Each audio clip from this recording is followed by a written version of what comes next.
Yo, live from Florida and just survived Hurricane Ian. Like, I haven't shaved in days. So it is wild. I thought it was going to be a nothing storm because the Category 4 was hitting the, other side of Florida, hitting Fort Myers and Tampa. Crazy stuff. If you look at the videos, they are getting flooded. Houses are having oceans just go through them.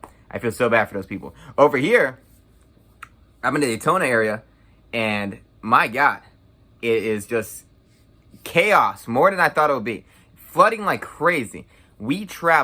I traveled from my mother's house to my father's house. Terrible idea because we had no power over there and there was power over here.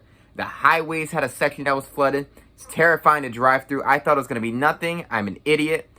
I got to a point where we were at streets where one section, I have a small car, was completely flooded and cars were getting stuck in the flood. Cars just stuck there, floating, wrecked. The other side, it was wrecked too. My mother sped off without me, and she was like, I'm going home. And then I was going to drive, and I realized I can't do this because my car is not a submarine. So I had to park on higher ground. It's a little higher parking lot. I realized I'm going to have to run through this hurricane. And I ran through the hurricane. I ran like 3 miles to my house. And it was crazy. I was getting drenched. It was windy. There were debris everywhere. There was cars getting stuck left and right. And I was like exhausted.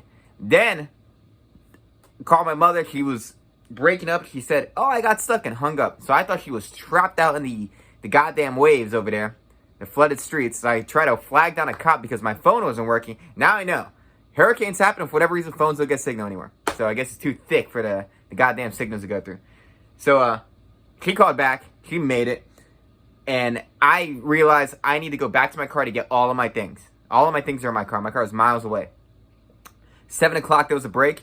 It was supposed to last for like an hour, and I marched. And it was so dark, I used my phone light to see the sidewalk in front of me. And I marched through flooded waters all the way back to my car, put on a duffel bag, super exhausted. I'm still exhausted. And marched all the way back. And then this morning, I had to march through an entire flooded street that was like knee-deep of water for like 45 minutes to get to my car.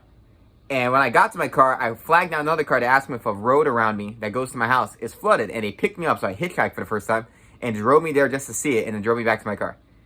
And now I'm back here. This thing is crazy. Streets are just wrecking cars because they're trying to get through them. Traffic lights are down. I was like scooting behind trucks. That way I don't get hit because there's no traffic lights anymore. My light blew out. That's why it's dark right now. So, yeah. Power keeps going in and out. Insanity. Hurricanes suck. I want to leave Florida. But yeah, that's my Hurricane Ian story. Kicked our ass. Like and subscribe.